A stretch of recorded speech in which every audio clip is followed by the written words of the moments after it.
entitled The Prawer Plan, Implications for Palestinian Bedouin in the Naqab.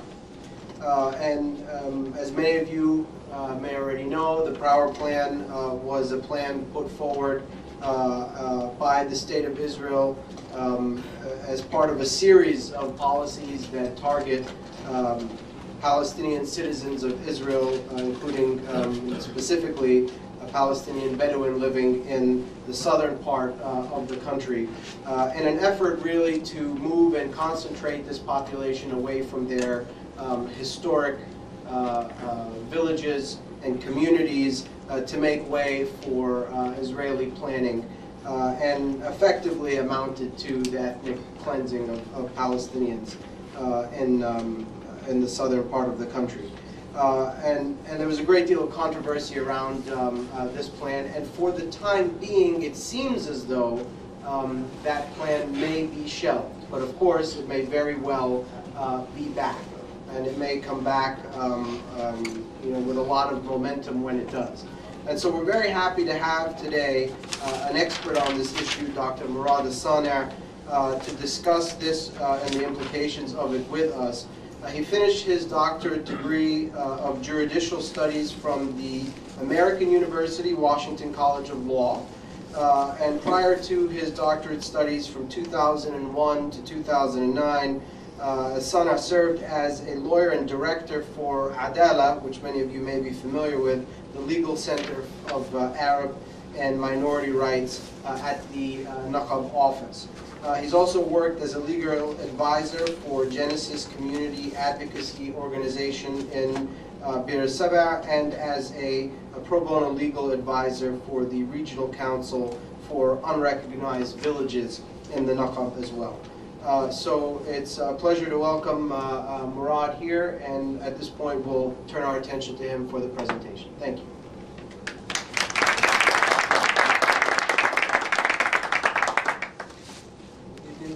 Everybody, and thank you, Yusuf.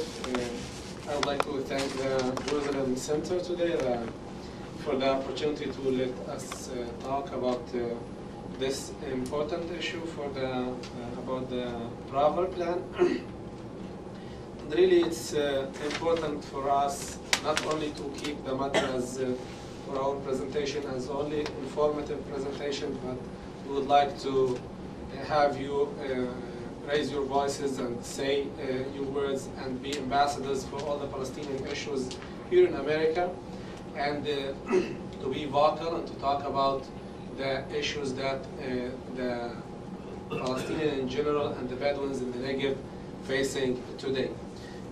The Prawer Plan, unfortunately, as some of you might have heard, that the government last month declared that it's gonna suspend the plan. So people were cheering up, and the Bedouins were happy, and they thought that the government gonna give them back their lands.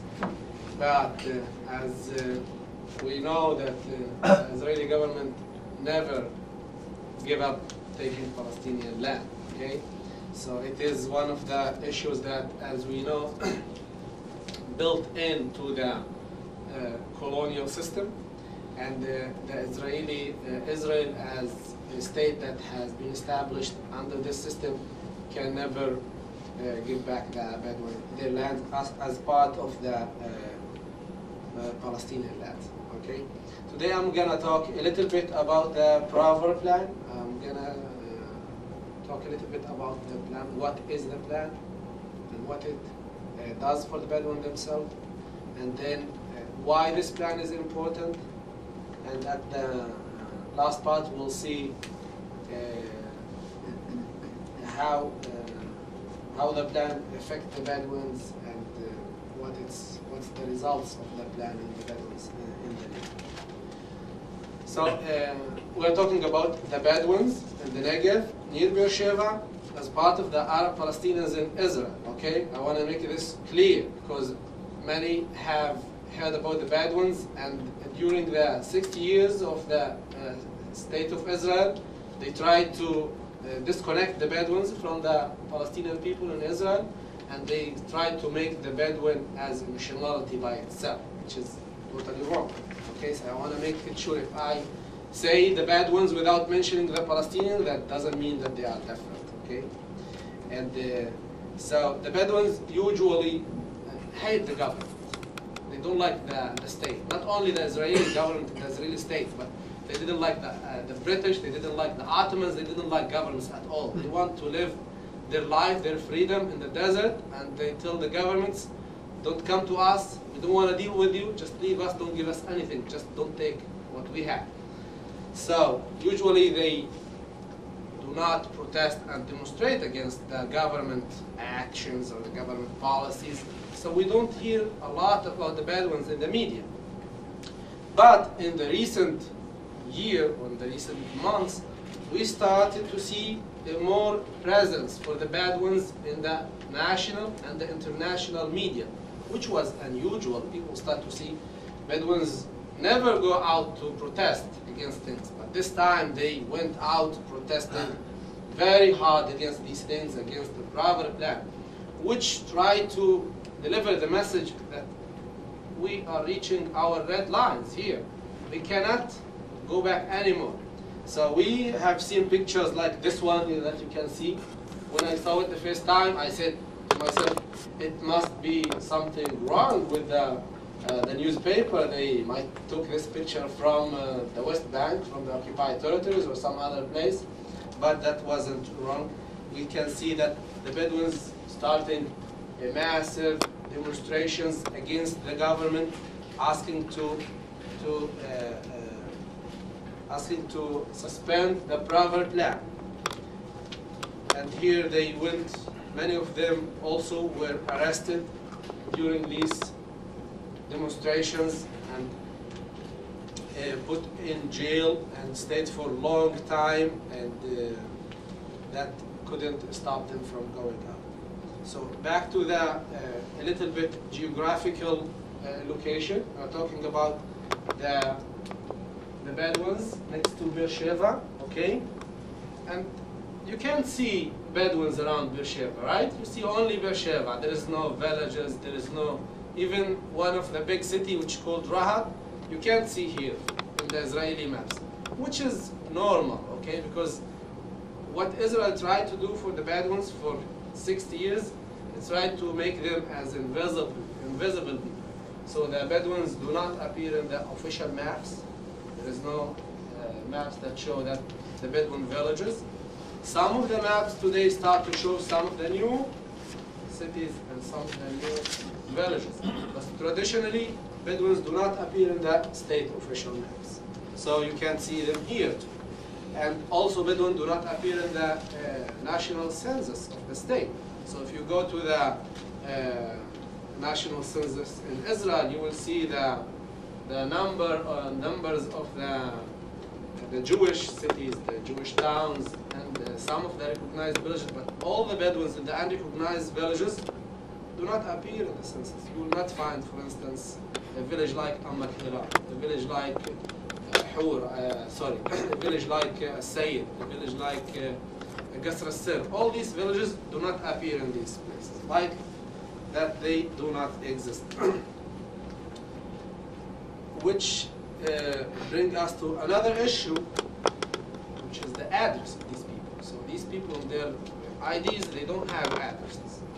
So, and this is make it a problem for delivering services, for people to get their rights. And many of these people do not have the right to vote in the only democratic state in the Middle East. Okay, so these things are important things to know about the Bedouins. So when the Bedouins saw that the state of Israel do not put them in the official maps, they went by themselves and they said, okay, you don't want to recognize our villages, we will make the unrecognized, the regional council for the unrecognized villages. They established their council and they start to issue their own maps, like this one. Okay, it's the only map that we have, and in this map you see in the blue dots all the unrecognized villages. We have about 45 unrecognized villages in the Negev. In these 45 villages, there is about 100,000 people who are living there. Okay, the numbers are controversial here. Because the state of Israel claims, no, there is no 1,000 people, maybe there is 50 or 40,000, okay? And there is a reason for these claims, okay? Because the state do not want to give budget for 100,000 people, it want to give budget for 40,000.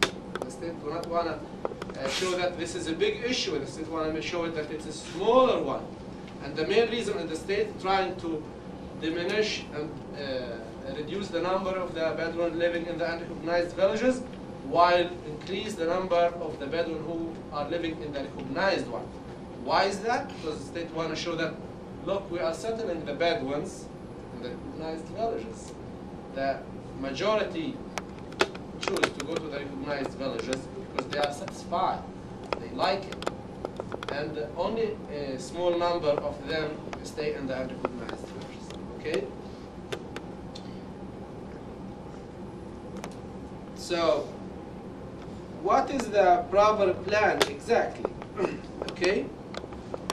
The plan is, I'm sorry for the description, it's the final solution of the Bedouin settlement in the Naqab.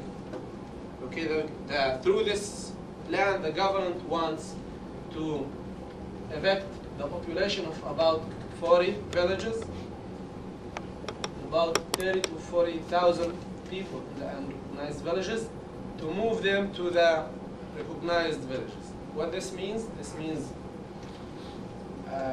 house demolition for 40,000 people. About 4,000 to 5,000 houses will be destroyed. The business for about 4,000 people, 40,000 people will be destroyed. And the majority of these people will lose their land, the traditional land. They will lose their land, they will lose their, what we call, traditional economy. Many of these people rely on their land to have an income, monthly income, men and women.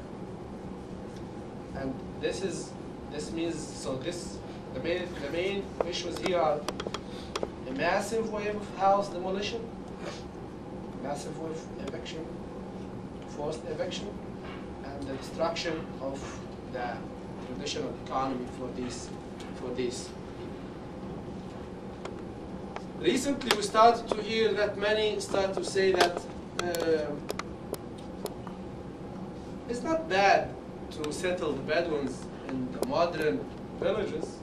It's not bad to give them health services, and it's not bad to send their kids to school, and it's not bad to have streets, internet, electricity, running water, and all these things. So I want to make it clear here that Bedouin do not oppose modernity. Bedouin would love to go and to participate like the rest of the world in this journey and to become part of the people. The problem is that this Prawer Plan is not built to develop the people as the state try to claim. This Prawer is part of the national plan for the development of the Naqab. Okay, it's called the National Strategic Plan for the Development of the Naqab. And when you hear the word national, which is in Hebrew Le'umi, you have to know that it's equal to Yehudi. That means for the Jews. It's not for the Arabs. The plan is to develop the Naqab for the Jews. It's not to develop it for the Arabs. And I will show you now the roots of this plan became from Jewish organizations that started to claim about what they call the theft of land. Okay? Theft of land. Yeah, theft of land. The Bedouins as thieves trying to steal the state land. Okay? Bedouins who have been living on their traditional land for centuries, because the state is not recognizing their lands, they start in the Israeli newspaper like the Otachronot, Ma'ariv, and all these newspapers to issue at least each week or each 2 weeks an article saying, watch what the Bedouins are doing. They are occupying all the state lands, and to bring pictures and people who talk about these things and to show the Bedouin villages as people who are trying to occupy the state land, and there gonna be no land for the Jewish majority, and after a while will not be able to establish any of the projects or to settle any of the people in the land. So at the same time, while the state was trying to develop the Negev and to establish new towns and villages for the Jewish majority, it forgot about the Bedouin villages. So all these plans, the Bedouin villages do not exist. So if you go to the planners who work in these things, they take the map that we just showed, and they look at it and they see, okay, Beersheba, we're going to establish a Jewish city in this area. So here there is nothing for the planners. Okay, they will say that the area is clear, so there is no problem to start making plans and to start to do anything. But when they came into the ground and they found that there is villages, there is people. So some of the planners were saying that these things do not appear in the state maps. And in one of these plans, they saw, instead of writing that there is an Arab, Palestinian, or a Bedouin village here, they write that there is a minor obstacle. So the village of 2,000, 3,000 people is a minor obstacle. That's how they describe the Bedouins, as part of the policy of invisibility for the Bedouin people. So, as part of the plan, they wanted to get rid of the Bedouins who are living in the area, and they said, okay, there is no way except to evacuate all these people and to destroy these villages. But they wanted to make it like a little bit to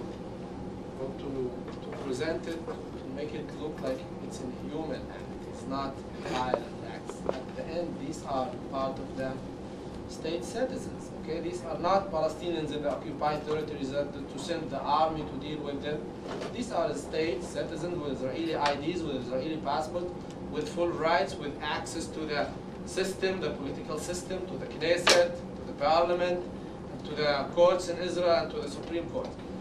During this time, also many of the human rights organizations, both in Israel and international organizations, started to write reports about the evictions, about the discrimination, about the the lack of services for the Bedouins, and the international media started to have attention for the Bedouin issue. And the other thing, which is the stronger one, that these organizations, especially Palestinian organizations like Adala, Lajnat al-Arba'in, and Israeli organizations like ACRI, the Association for Civil Rights, started to submit petitions to the Supreme Courts against the state acts, against the state deprivation of land, against the state biased planning issues, against the state efforts to demolish the Bedouin houses. And in the majority of these petitions, the Supreme Court wasn't happy about the state acts and the state policy against the Bedouins. Many of them criticized the government right-wing policy in the Negev. And although in the majority of them the Supreme Court did not issue a written decision stating that the government acts are not legal, the Supreme Court took a moderator role and forced the government to supply the rights for the Bedouins. For example, in '95, we submitted a petition asking for electricity for the schools in the Negev. You have to understand that for 100,000 population, there is about 10,000 students in the unrecognized villages. We have about 25 schools, okay? And until the '95, none of these schools was connected to the electricity. Okay? So kids get into the school, there is no light in the school. Okay? There is no ACs, there is no anything. That's only the building. It's like in the 18th century. Okay? So we submitted the petition, and the Supreme Court accepted our petitions. It's a shame. The Supreme Court wrote, it's a shame in a democratic state in the 20th century to have schools without electricity. With these words. Without what? Without electricity. Without Oh. electricity connected to the schools. So the government was a little bit ashamed, not too much. Okay? And instead of connecting the schools to the we call it the state general electricity net, they brought generators, electricity generators for the Bedouin schools. They still do not deserve the regular electricity. The generators are enough for the Bedouins. Okay? At the end of the so they connected the school to the generators. The generators is another shame because these generators could not set up ACs for the school, heaters, and labs and all these things. These generators were only for the light in the schools. And the school continued to be connected to generators until 2000. And I think 8 or 9, we submitted another petition stating that this is a discrimination against the Bedouin schools, and only at that time the state agreed to submit.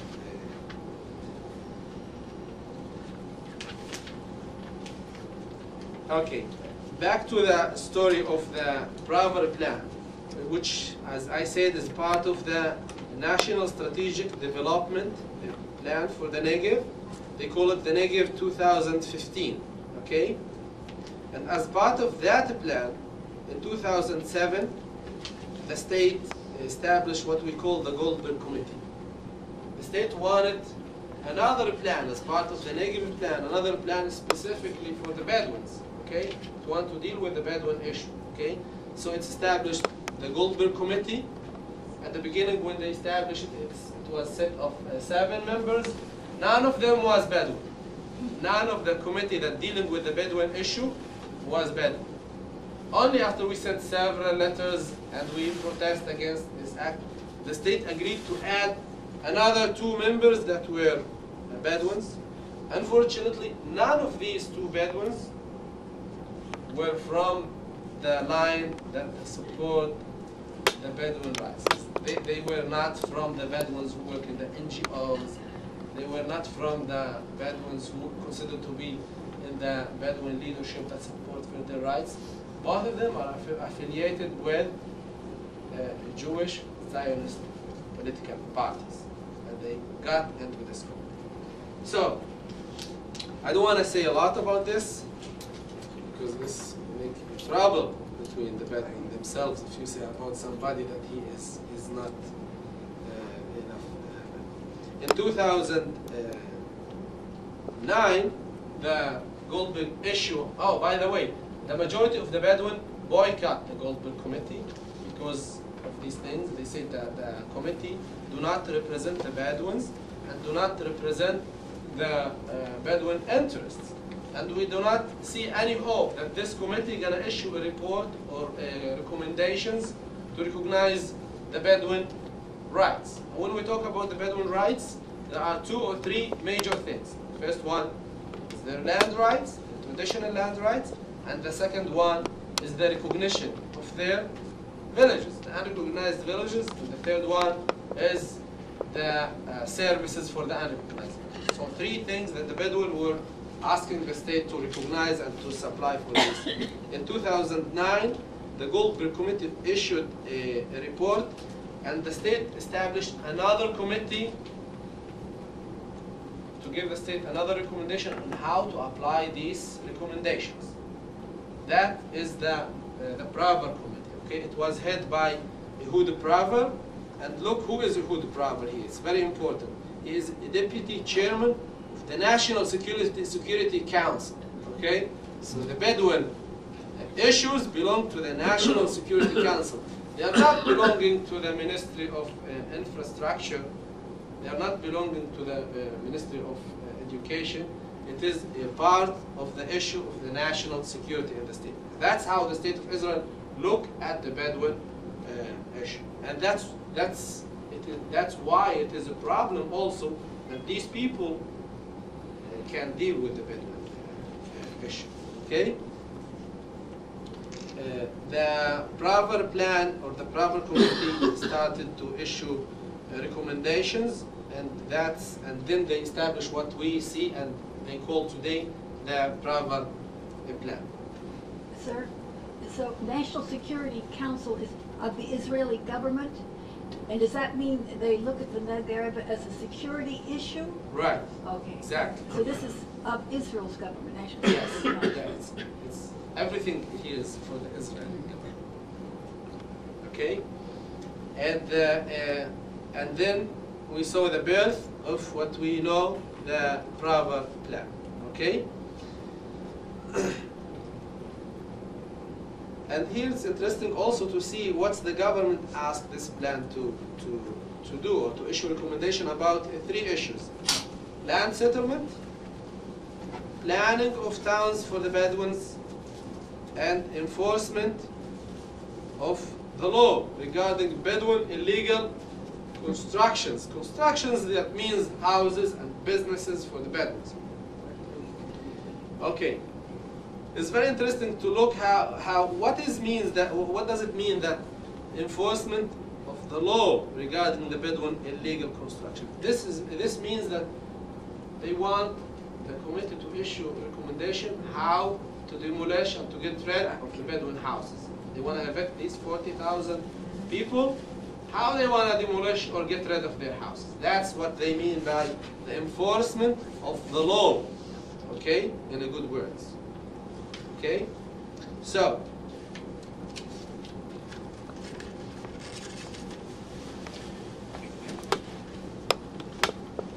as we said, in May 2000, the committee submitted its recommendations as a report known as a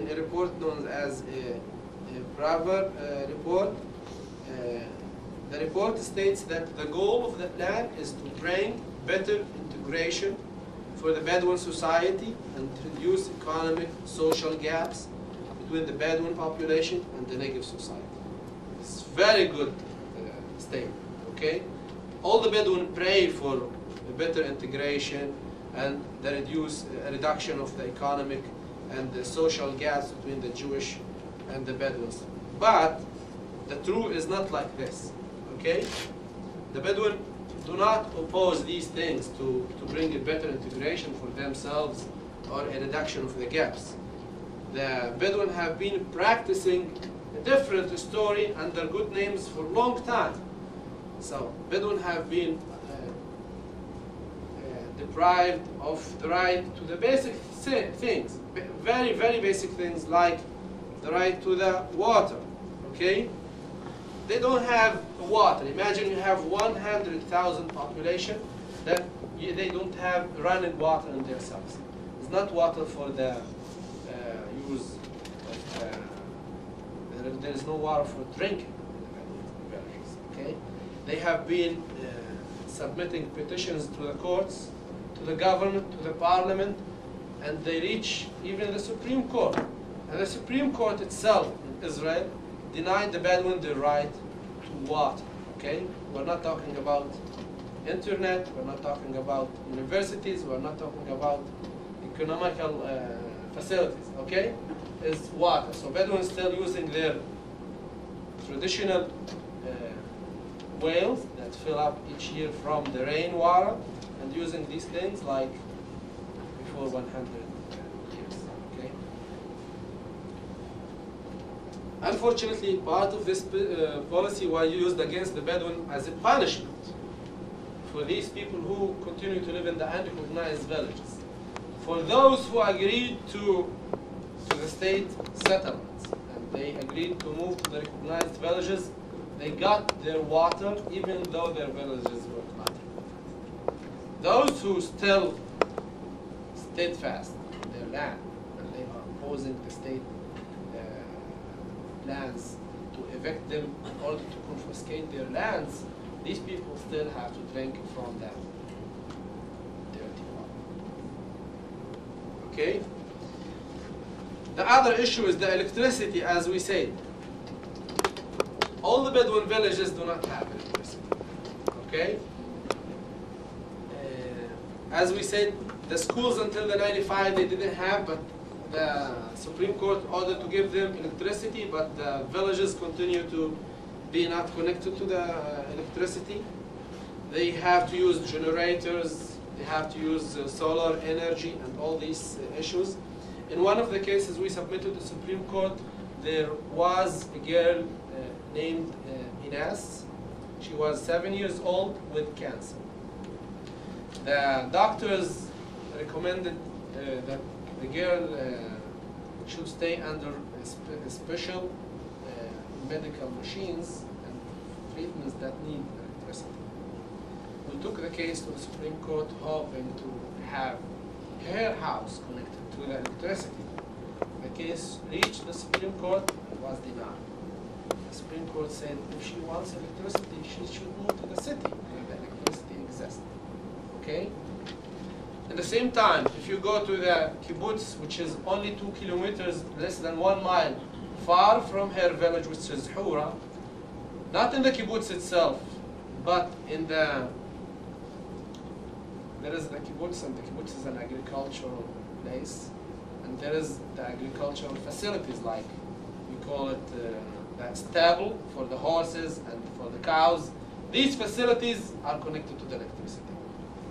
Inas's house was denied electricity, not only by the government itself, but by the Supreme Court. These things are important in order to show the depth of the discrimination policy against the Bedouins in the Negev, and how it is very hard and difficult for them not to get their rights, to advocate their rights. Okay, even when they spend. And it's not easy for you to reach the Supreme Court, by the way, in Israel, okay? This is a very hard work, and you need what we say a high caliber of a set of lawyers to take your case to the Supreme Court. The other thing, the Bedouins have been fighting also for better life for a long time. And this picture may be better than 1,000 words. You will see that how the Bedouin live and how their neighbors, the Jews, live, okay? In many places you will find that the Bedouin, the existing village, okay, denied right for house permits, so they cannot build any houses. At the same time, 200 meters from that place, they will start to plan the Jewish villages and offer them legal permits for houses, and they get all the services. And these people are denied any rights because they are not agreeing to leave their land and move to the city. They are refusing to leave their historical land and to move to the recognized villages based on the government. Actually, as we see, this is not a development plan for the Bedouins. This is a concentration and confiscation plan. That means the state of Israel want to concentrate all the 200,000 Bedouins, as we said, 100,000 in the recognized villages and the other 100 in the unrecognized villages. The state want to concentrate all of them in limited number of villages and towns, and the main goal of the state is to get and to have the land reserved for the Jewish settlement. Excuse me, what do you mean by concentration? Just getting them together, you mean? Yeah, there is the state set a specific or a limited number of villages that wanted to settle all the Bedouins in these villages. The state started in the 50s and 60s by 3 villages and asked all the Bedouin to leave their villages and to leave their land and to come to live in these villages. After 10 years, the state understood that it was impossible, so it replaced another 4 villages.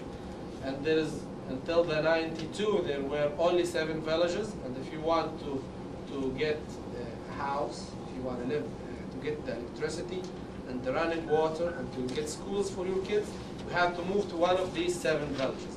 If you're out, you are not getting anything. You are what, as we said, you are invisible. You denied your right to water, your electricity, education, health, anything. Okay, and even the address, which doesn't cost the government anything to give it to the people, was denied from these people. Just a short reminder for you about the context of this plan, which is, as we say, the context of the plan is the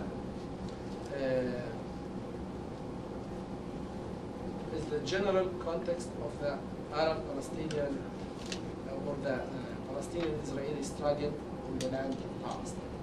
Okay, as we remember, the Zionist movement have been always dreaming to establish a national home for the Jews in Palestine.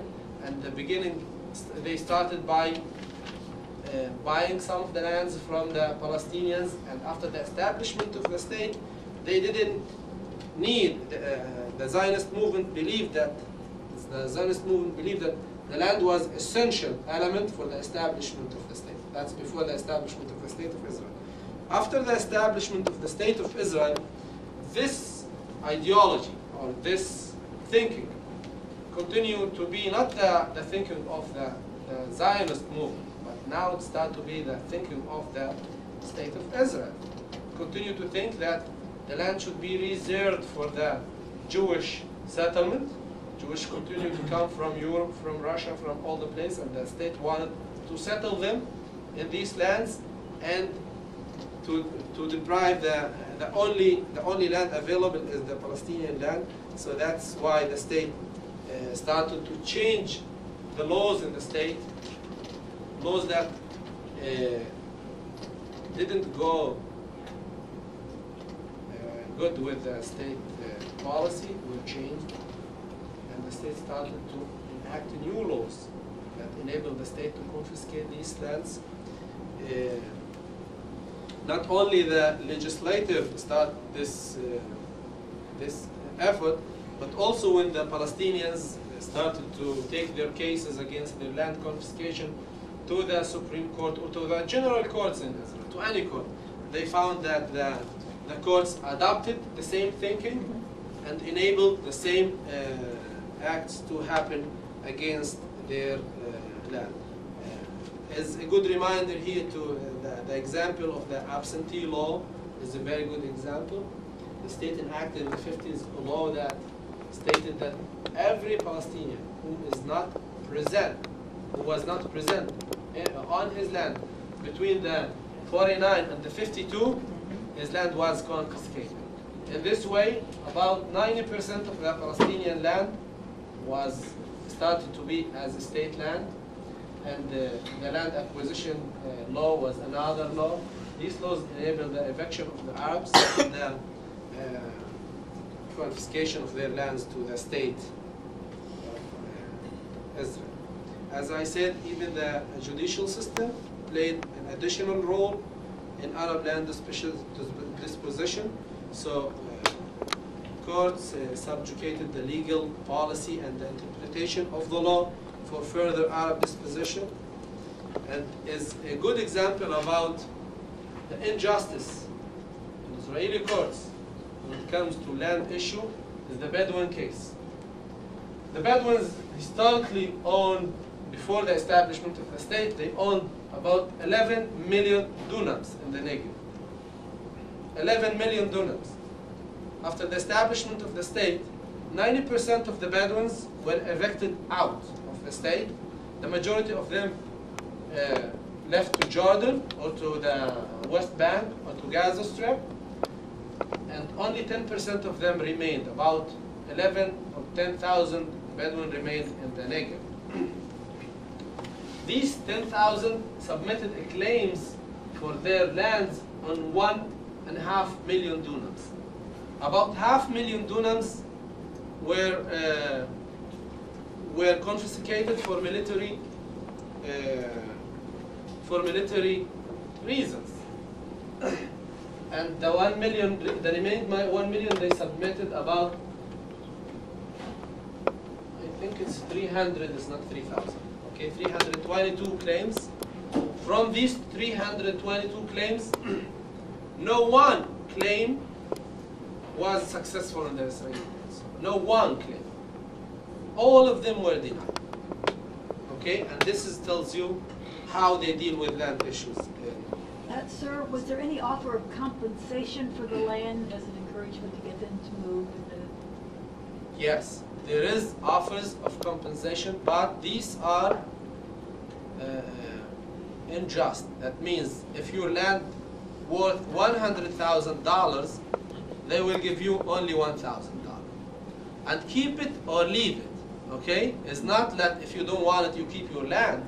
If you don't want it, that's it. They will take the land, okay? And they will, maybe they will put the land in the bank, the money in the bank account, like what? And this land belongs to the Bedouin just by virtue of history from hundreds and hundreds of years, Right. because they have no deeds. It's not a thing of a deed of property. Yeah, exactly. The legal documentation for the Bedouin land is part of the problem here, okay? Because traditionally or historically, if you like, the Bedouins, they never registered their lands. Actually, the registration of the land in the Middle East started only when during the Ottoman Empire and when the British came to Palestine and to Jordan. Okay, before that, people were using what we call customary law, relying on customary law. So if I know that this is your land, and all of the people here know that this is your land, if we go to any court, it will recognize your land based on what we call customary law. Okay, when customary law was recognized in Israel and during the British mandate, because they understood that the Bedouin tribes refused to register their lands. As I said at the beginning of my lecture, Bedouin didn't want to deal with the states, with the governments. But when the state of Israel came, it refused to recognize even these rights and tried to ask for title deeds, which is not existent today. Okay, they are telling me that I have only 2 minutes. Okay, so I'm gonna go to the last slide here, which is why this plan is very difficult. The state of Israel has been confiscating the Bedouin lands for 60 years. So why the Bedouin walk up now? The answer for this one is that this one is really, this plan is really introducing for the first time a massive plan for village and house destruction. The state of Israel never destroyed this amount of houses based on one plan like this one. So we are talking about the destruction of about 40,000 to 5,000 houses and the eviction of 40,000 people from their villages. Okay. The other thing is the Bedouins today, many of these people living in these villages for 60 years, many of them have been living in these villages before the establishment of the state, and they are not the Bedouins of the 50s of 48.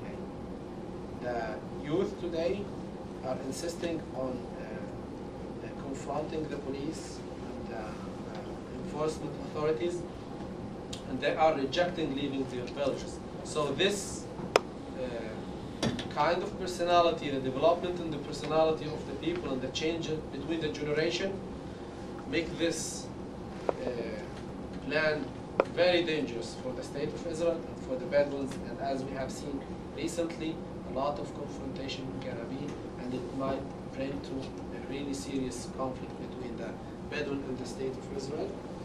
And the third thing is that this plan means for the Bedouin the extension of the Bedouin culture in Israel.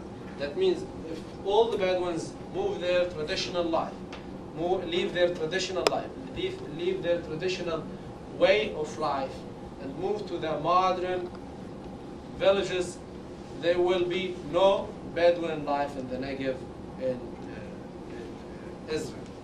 Okay, and the last thing is it's for sure gonna destroy the chances for the coexistence between the Bedouins and their Jewish neighbors.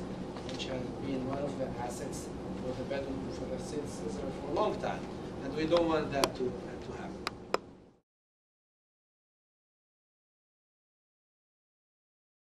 We'll take questions from the room, but there's one point that I wanted you to kind of address that I know you didn't get a chance to. I know we're kind of running out of time, but the plan was supposed to move forward late last year. There was a lot of controversy, but then the government decided to shelve it for a little while. Can you talk about the events around that? I know there was, the Israeli state propaganda was, we put this plan forward after consulting with the Bedouin, but then a minister came out and said, actually, that's not the case. Can you tell people about that? Yeah, Begin, who was the father of the plan and the person who was in charge of applying the plan and moving the Prawer Plan from an abstract plan into law through the Knesset, the Parliament, and then to apply it, was telling the rest of the people in the Knesset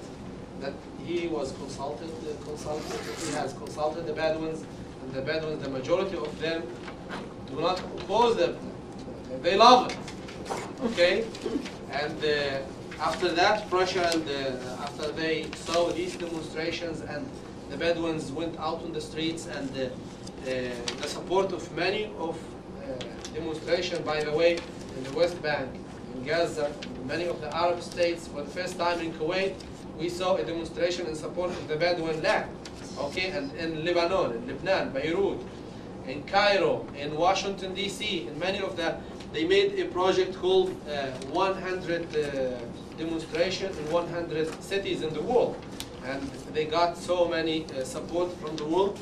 They start to ask Begin what's going on. If they love this plan, why they demonstrate? Why people go to jail for things that they love? And under that pressure, he said, I think that they don't like it. Obviously, okay? And the government issued a statement that it's going to suspend the plan for a short time. And we knew that this statement was only to diffuse the pressure among the Bedouins, and unfortunately it did somehow, okay? But soon, after maybe 2 weeks, in one of the committees in the Knesset, in the Parliament, they said they're gonna reinstate the plan, and we're gonna apply it against the Bedouins. So the plan is not suspended. All right, we'll start with questions. Just wait for the microphone to get to you right up here in front, and we'll go around.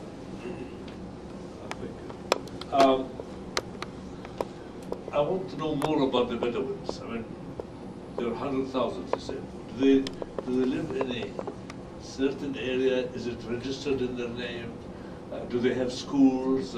What jobs now? What kind of work do they do? How's their standard of living? Could you tell us something more about the Bedouins? Yeah, as I said, the Bedouins are citizens of the state of Israel after 48. They live in about 7 recognized villages. They have about 100,000 population. And as I said, 45 unrecognized villages. Almost in all the villages, include the unrecognized villages, they have elementary and secondary schools. None of these villages have high school, which is part of the state policy to force the Bedouins to, because it continued to claim that these are temporary villages. The Bedouin villages are temporary villages. Yeah, so they're stating that these are temporary villages. That's why they are refusing to establish high schools there, refuse to connect these villages to electricity, to running water, to sewer systems, to all these services. Many of these villages do not even have health clinics. The infrastructure is a very difficult one. There is no paved roads, so all the roads there are dirt, and the life is very, very difficult. As you see in they live in shacks like this one, okay? Because they are not allowed to build houses in Israel. Israel is refusing to give them building permits, and everyone who dare to build even a shack like this one, they come, they put for him a demolition order, they take him to the court, they charge him for criminal action. It's not civil action, okay? Criminal acts, he has to pay fine, and some of them get jailed, okay? Go to prison because they build houses, okay? How do they make their money? I mean, what do they do? Oh, in terms of employment, many of them are employed with services in the state, drivers, school teachers. In Egypt, there is no, the law do not prevent them to go and to work in the state of Israel. They can work. Is there farming there? Are there farmers? And the other branch of their economy is what we call the traditional economy, which is farming their lands, and they live from livestock. They have a lot of sheep and camels and all these things. But you said they don't have water. How can they farm their land? It's very difficult. They're what we call ba'al, that means seasonal farming. Okay, they don't use water for their land. Yeah, they rely on seasonal like wheat and lentils and all these things. They farm and they wait for the rain to come, and after that they harvest their. They spend half the time praying for water. Is that it? Yeah, it's not easy life, as you know. But when the water doesn't come, the animals eat the farms, and they live in this way. Many times they have to move or to take their animals, livestock, to graze in other places. They buy farms to graze their animals and all these things. But- We're going but- to move around. There was a question right here. Yeah, 1 second, let me tell you. But when they plant their land, ba'al, like watermelon and so on, they do not need water for that. So many of the plants, you plant them, you do not need water at all. You do not wait for the good Lord to send you water or rain. No, that's it. You get the best watermelons without water. And there are many plants that are like that, yes. Yeah. Go ahead with your question. I saw in the Post just a few days ago, a rather large article about the Jordan Valley, and that Israel wants to do the same thing there. Is that an entirely different sort of thing than this, or can we consider they're all connected? And the other thing is, one of the signs there, the Bedouins, it was in Hebrew and in English. I'm assuming, does the state of Israel send Hebrew teachers and they're not allowed to use Arabic? And there was also English, which is further indication of additional education. Where is all this coming from? Oh, the language is a very important issue in Israel, because although the Arabic is one of the official languages, but the state of Israel is refusing to use it as it used the Hebrew and the English. Okay, and although the Arabic is the official language, almost everybody speaks Hebrew there, but still there is many of them who do not speak the language. There is a difference between what's going on in the Jordan Valley and the Negev. The Jordan Valley belongs to the Palestinian occupied territories. Okay, the Negev is part of the state of Israel. So I'm not saying these are citizens of the state of Israel, and the Bedouins in the Jordan Valley are part of the West Bank based on the partition plan. They're all the same nation. They're all the Palestinians, but they divided them for West Bank and Gaza and Israel and all these things. We have a question that comes to us from a viewer online, and then we'll go back to the questions in the room. Can you talk about how the Jewish National Fund's, quote, Blueprint Negev is connected to the Prawer Plan? Israeli settlements. The Jewish National Fund is one of the major institutions that move this plan and that moves the whole policy of land confiscation and policy of settlement, Jewish settlements in the Negev. So the Jewish National Fund support projects like what we call Project for National Parks. It's issue projects for the like we have a project in the Negev that it's called the Embassies Park, which is the issue, a call for all the embassies around the world and asking them to come and provide funds to have their tree plant on the Bedouin land, okay, and they call it the Embassies Park, okay? And in this way, the state then, when the Bedouins come and they ask to recognize their villages or to have their land back, they will say, oh, sorry, this is a park. We cannot give it back to you, you can't live in the park. But they forget that the park came into the Bedouins, not the Bedouins came into the park. So it's not only this one, but there is a lot of the settlements project that designated for Jews only, and there is a special relationship between the Jewish National Fund and the State of Israel, that it gets its project get recognized easily, and it gets many lands from the Bedouin land to establish a project for the Jewish majority only, and are not allowed for the Bedouins to use these things. Question from the gentleman right here. 20% of the Israeli population is Arab. There are Arabs in the Knesset. What specifically are those Knesset representatives doing for the Bedouins? What have they done to support their efforts? I have a personal opinion about the Arabs in the Israeli Knesset, but it is part of the Arab leadership in Israel, and they are representing the Arab, including the Bedouins' interest in the Knesset. Although the system in Israel is discriminating even against the Arab Knesset members, and like put them in the opposition always. Arabs have never been part of the coalition in Israel, so they have never been part of the decision maker in the state. That's why their power is so limited in the Knesset in Israel.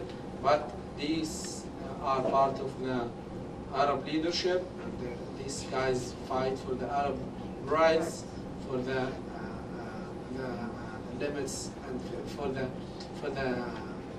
power they got. And we continue to support them whatever they decide. All the way in the back. Hello, my name is Yusri Wadi. I'm from Nablus, West Bank. It was interesting for me to see the Israeli double standard when it comes to the Israeli settlement in West Bank area. And I had a chance to be in Arab area, and I have seen how it is. I mean, in some kibbutz in Arab region, the population is like 350, but they got full-wide connection to the grid, and they got the kind of desalination system for the water. But in the unrecognized village, I mean, there are like 100,000 people, and they still don't have this kind of service. But my question is, I mean, the Arab Israeli people are not obligated to be part of the Israeli army or to do the service. But why the people, the Bedouin people, is still doing the Israeli service in the army? So your question about the Bedouin and the Israeli army? Yeah. This is a very, I'm going to tell you in 2 sentences facts about these things. And you shouldn't listen to the propaganda of the Israeli government about this issue. Israel is trying to make this as a big issue. The Bedouin number in the Israeli army is a very small one, and it's decreasing. The Bedouins generally oppose serving in the armies. Okay, and many of these villages and these tribes, they refuse to go to the army. Many of the Bedouins have their relatives in Gaza Strip and in the West Bank. Okay, and you will find the Israeli newspapers stating that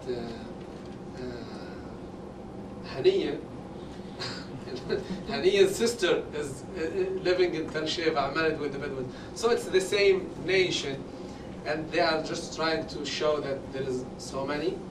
The other thing I wanted to say, that unfortunately, yeah, there is Arabs who serve as the Israeli Arabs, but never generalize, okay? Still, these guys do not represent except themselves, and many of the Bedouins oppose these things. Okay, you can't go to individual and tell them don't serve in the army, because it's at the end, like here in the United States of America, you can't tell anybody what to do. In Israel, it's the same. But the general population of the Bedouins oppose serving in the army, and they issue our statements. The political leadership are against these things, and but they continue to exist, unfortunately. But they are used as tractors in a border patrol. Right? Bedouins are good in... Is that the military? Yeah, this is part of the military, but this is only... But the Israeli government does not want them in the army, is what I understood. It's this is a big subject, and there are books written about this subject, especially because, on the one hand, Israel wants a small number of the Bedouins to serve, but on the other hand, Israel do not want all the Bedouins or all the Arabs in Israel to serve in the army, because Israel never issued a statement that saying all the Arabs are an obligation to serve in the army, and there is a reason for these things. Are they 100,000 or 200,000 Bedouins? The Bedouins are around 200,000. Half of them, 100,000, live in the unrecognized villages, and the other half live in the recognized villages. So the total is 200,000. Okay, and also the number, as I said at the beginning, are controversial, because if you go to the Israeli census office, you will see that the numbers are different. Much less. This is going to be our last question, because we're a little bit over time, so Yes, you she's bring the been waiting. microphone up. Take your question, ma'am. I just have a couple of questions of clarification. How many official villages are there, Bedouin villages now? Are they still 7 or are there more now? The officially recognized today are 7. There are 10 others that just have been recognized, so they are in terms of planning and all these things, but officially they are recognized, but they are not fully established, okay? And there is about 35 villages that are totally unrecognized and awaiting for erection and destruction. This is My other question is, where exactly is the Prawer Plan right now? You said it's back to the Knesset. Is it being considered by the Knesset right now? You know, what is its status right now? the status of the plan is waiting for the government to continue this. It's not suspended as they claimed last month or 2 months ago, because the government is continuing to issue the statements that it's gonna reactivate the plan and continue the Prawer Plan with a different way. Only they're gonna change some of the elements of the plan, but they never suspended the plan, as the newspaper have issued last month, 2 months ago. Morad, thank you very much. Thank you all for